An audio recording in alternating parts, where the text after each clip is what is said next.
Now I run a shop, which is why you see that in the background. We have the right to sell Yu-Gi-Oh! We have the right to hold tournaments for Yu-Gi-Oh! So that's why you see that in the background. I didn't exactly explain that in the last video, but that's okay. I usually do these videos prior to us opening.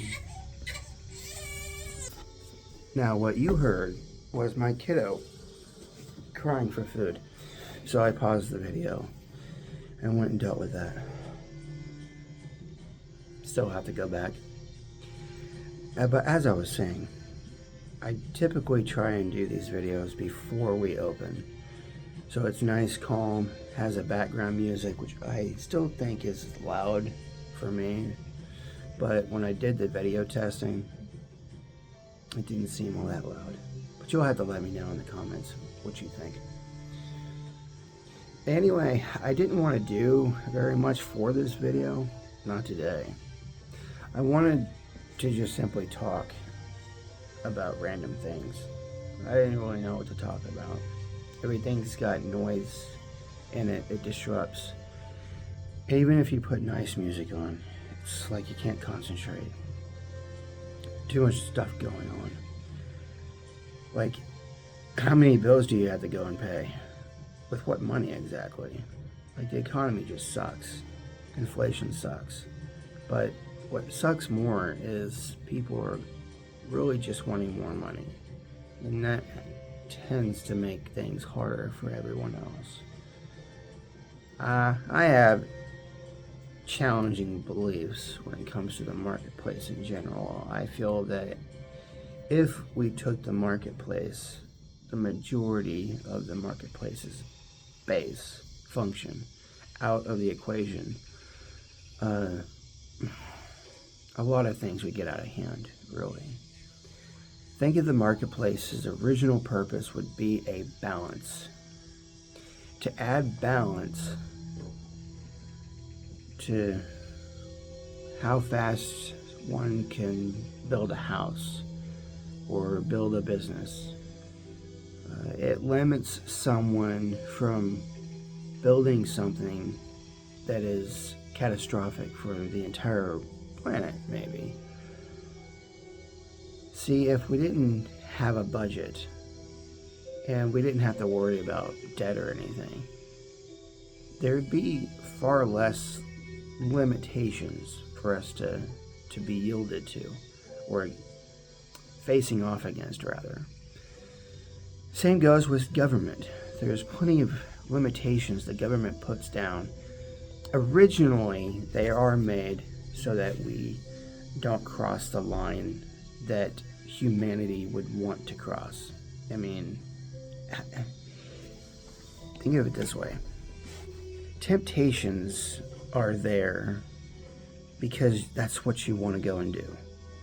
Like, internally, that's what you want to go and do. But if there was nothing stopping you from going and doing it, you would go and do it, right? If you had no humanity left. Well, for those that don't have humanity in them, they have, I've got the money, I've got the will to do it, I've got the supplies, materials, I've got it all. They just go and do it. But for those of us that feel hindered, we feel put back, set back, put down, not listened to, we get angry, we get angrier, and we get bitter. If we were to relieve the marketplace, what it limits us with, or how it limits us, really, it keeps us limited. If we remove parts of the government that keep us limited, I feel like we would have an early Armageddon and very premature end of this planet.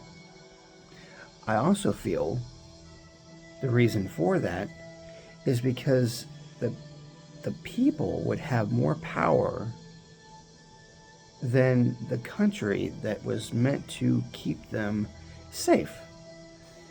Now, give me 1 second. I gotta deal with something.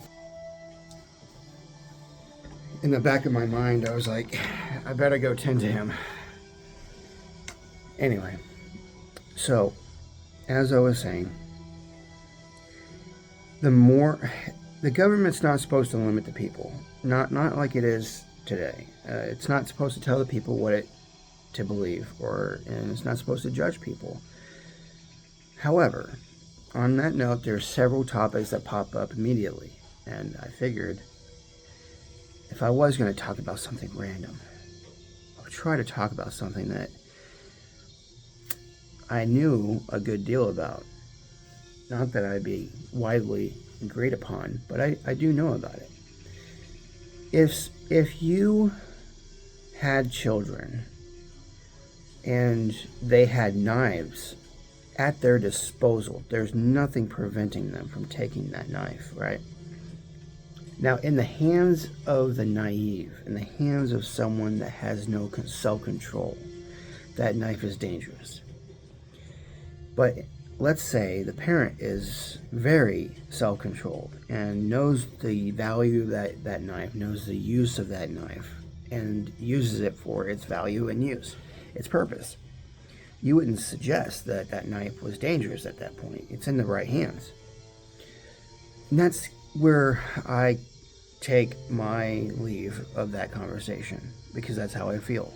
If something is in the right hands, then it in itself is a tool, not a weapon. Now, that doesn't mean it's not dangerous. Just carrying a rock is dangerous. Look at a kid. You're like, oh, don't drop it. It's going to hurt your toes. Okay, so anything can be dangerous in the wrong hands. Look at a house fight between married couples.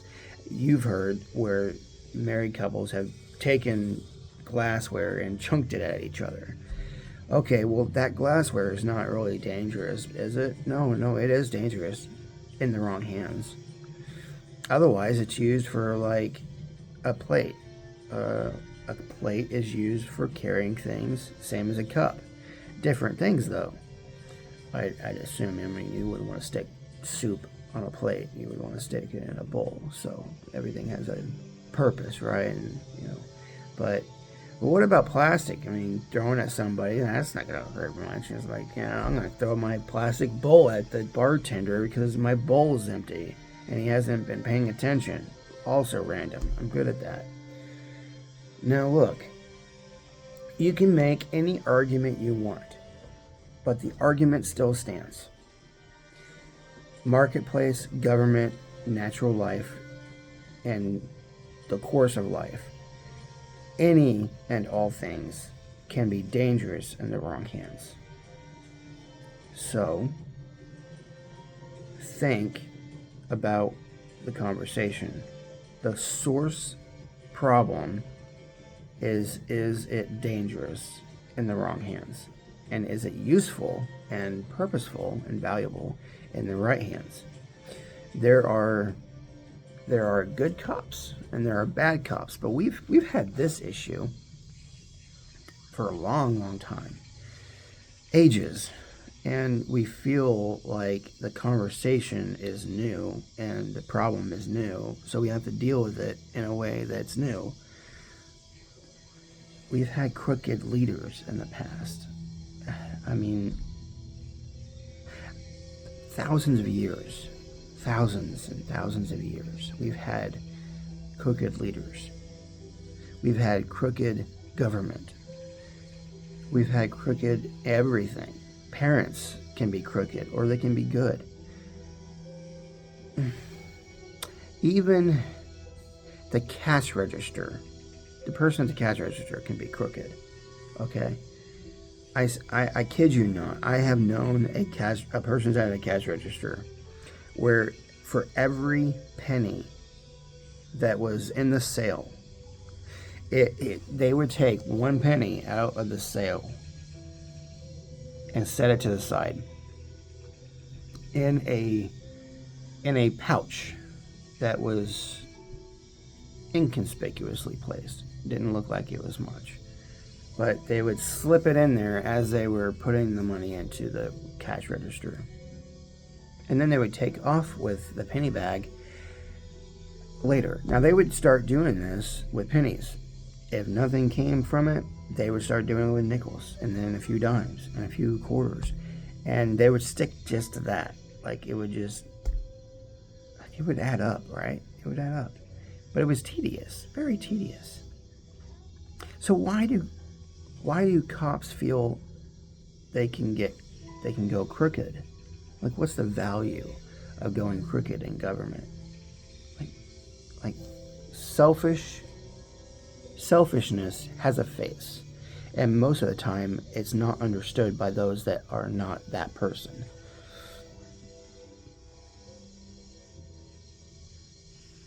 Which is why we typically claim insanity on a few things, or officially claim insanity on a few things. Well, nonetheless, back to the marketplace and government. If your leaders seem selfish, they probably are. They're very selfish. And they're not very good leaders if they're selfish. If they constantly make decisions that definitely focus on the people in a good way, you can be a good businessman and make bad decisions, or you can be a bad businessman and make good decisions. The people that usually are successful are not because of what they're doing. It's because of the crowd they're attracting. Take, for example, you can paint a picture on your face, and you can wear that picture all throughout your life, and people will see you as that picture, not you. And that's what we call an actor. Now, an actor can draw a crowd. Well, what do you think they're there for? They're there to entertain. And a lot of people love entertainment. We've had entertainment throughout the years, decades, centuries, millennia.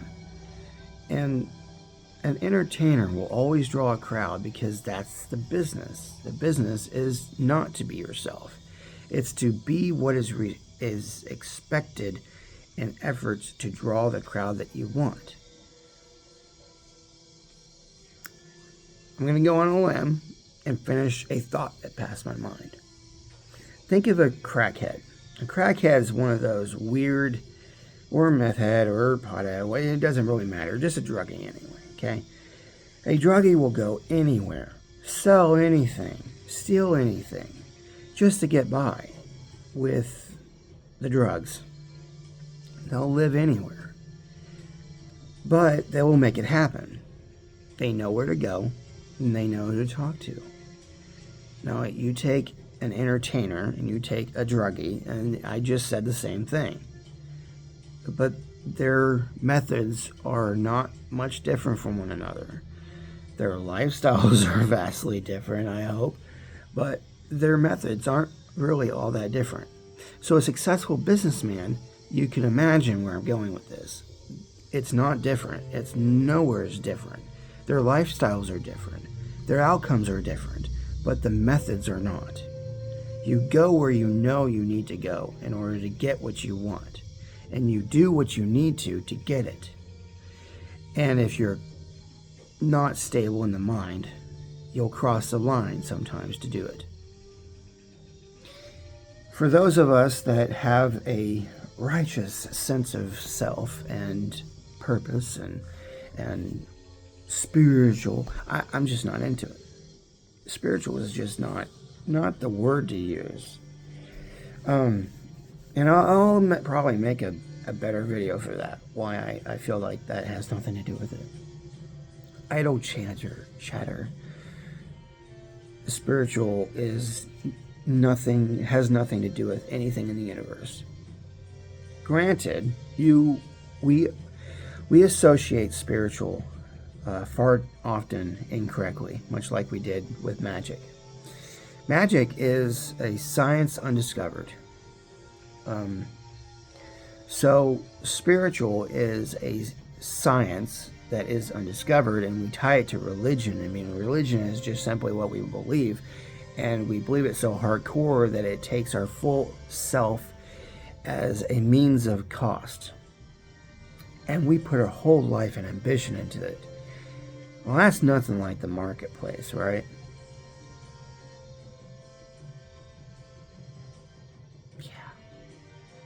Yeah, I said it.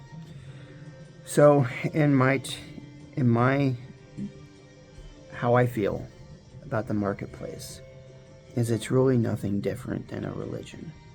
It's nothing different than magic. It's just a science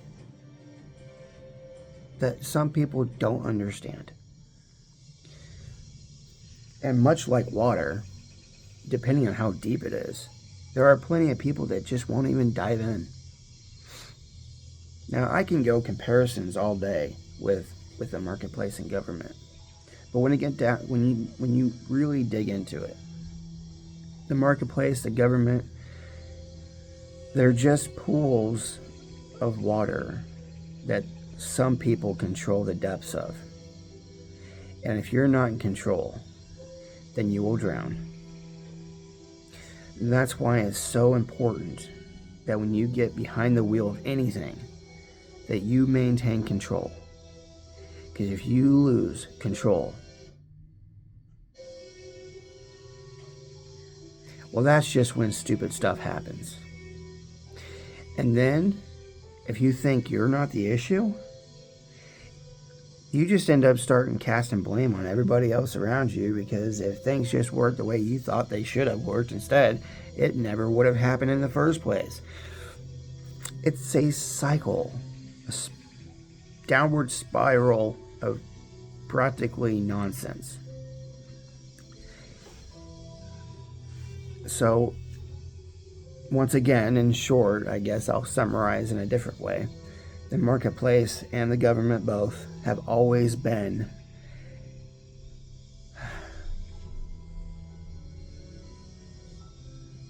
yeah, the words don't come out. But think of it like this. Think if there's I can't demonstrate. I got very little space to work with in this camera. Like I want out. It's claustrophobic. But anyway, think of a pool, a kid pool. It has nothing but oil in it. But that kid pool is brick, so you don't have to like worry about it. Brick, concrete, whatever maintains the pool of oil. And you just light the surface on fire. Now, granted, you need a specific oil so it doesn't go whoosh and like blow up in your face.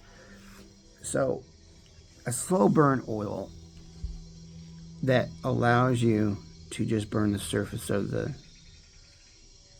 oil, the pool of oil. Now, we could go off on a limb and say, well, that's what hell's like.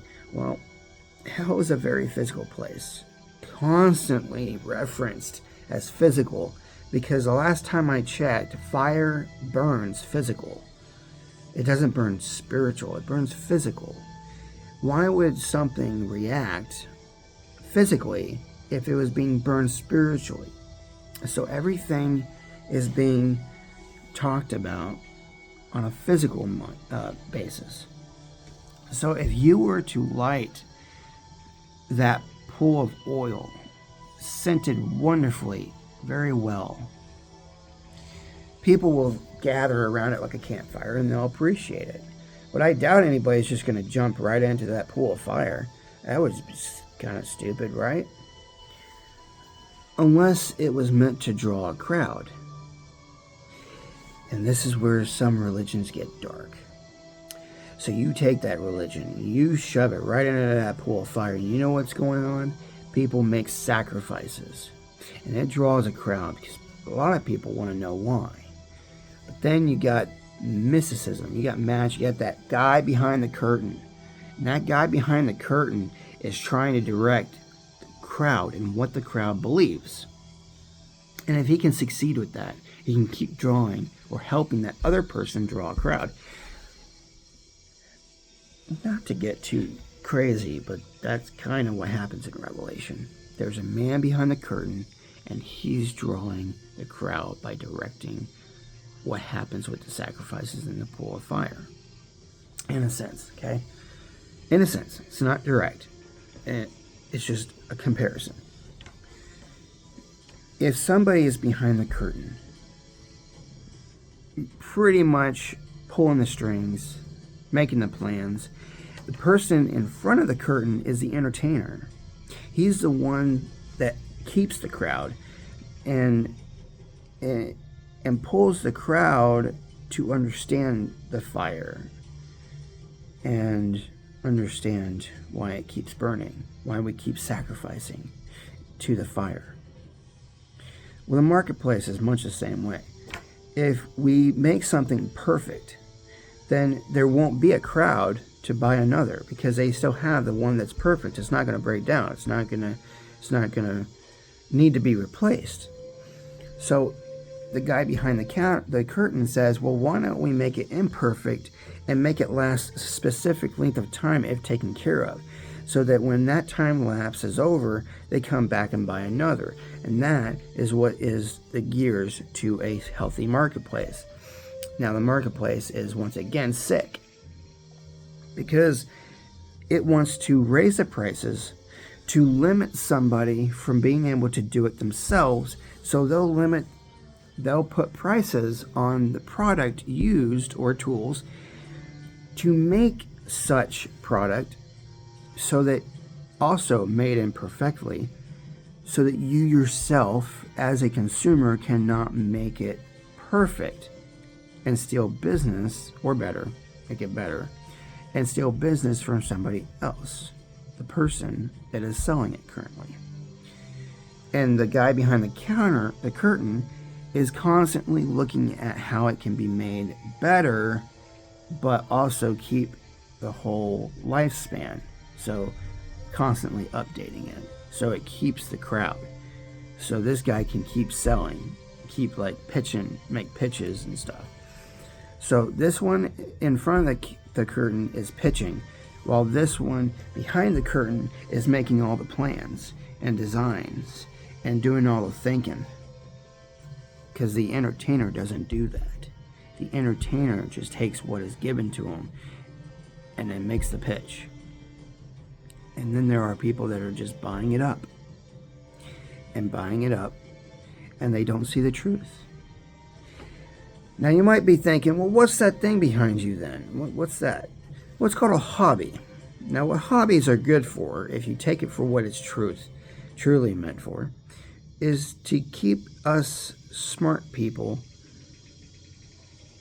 or dumb, depending on, anybody with a hobby, really. Anybody with a hobby. And I even explained this. Hobbies are vast. They're not limited to just card games. But card games in general are just cardboard with ink on it, where you could suggest the person behind the counter makes all the rules and then puts it on a piece of paper and gives it to the pitch guy, the entertainer. The entertainer is like the advertiser or the card game itself, but the sale is a card game as well, so it's kind of two-faced.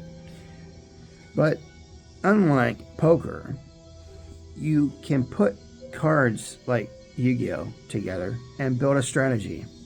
Now, granted, the deck is shuffled, so there is a matter of chance involved. And much like our games back in the day, chance is revolving around more than one variable. The one variable is you. The other variable is your opponent. Chess, for example, is much like that. Because there are more than just you involved, it becomes a game of chance. The chance is, if your opponent makes the correct move, benefits you. If they make the correct move that benefits them, it doesn't benefit you at all. So you have to make an adjustment. And that, again, bounces to the marketplace and the government. Every rule that has been made is because somebody made a choice that didn't exactly profit the marketplace or the government or the people behind the curtain. And they made a change. They made an adjustment. So why am I saying all of this? I ramble a lot. I really do.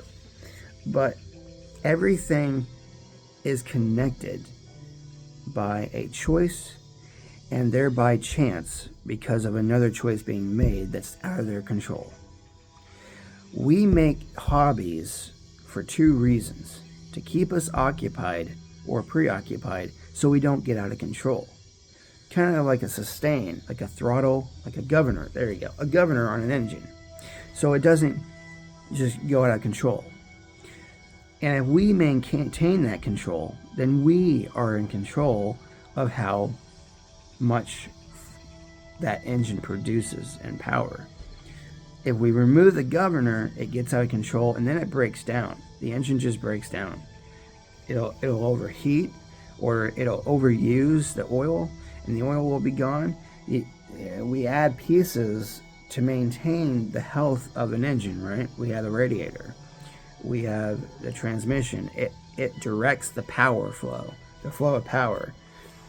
And the more power it directs, the less power there is left in the engine. So you need more power if you have a transmission that requires more. Now, granted, there's so many different transmissions for that example to be legit.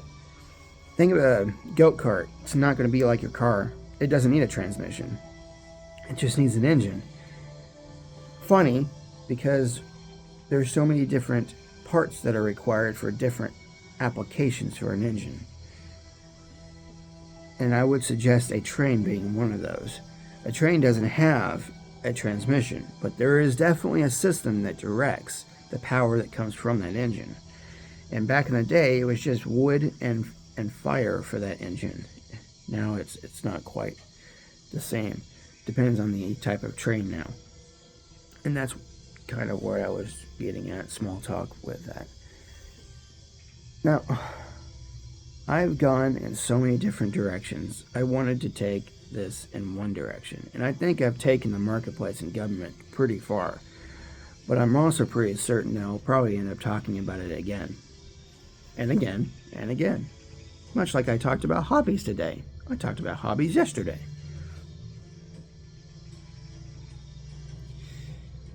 But nonetheless, I hope you have a great day.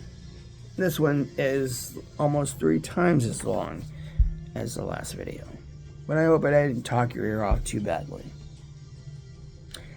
Now you have a wonderful day, and God bless.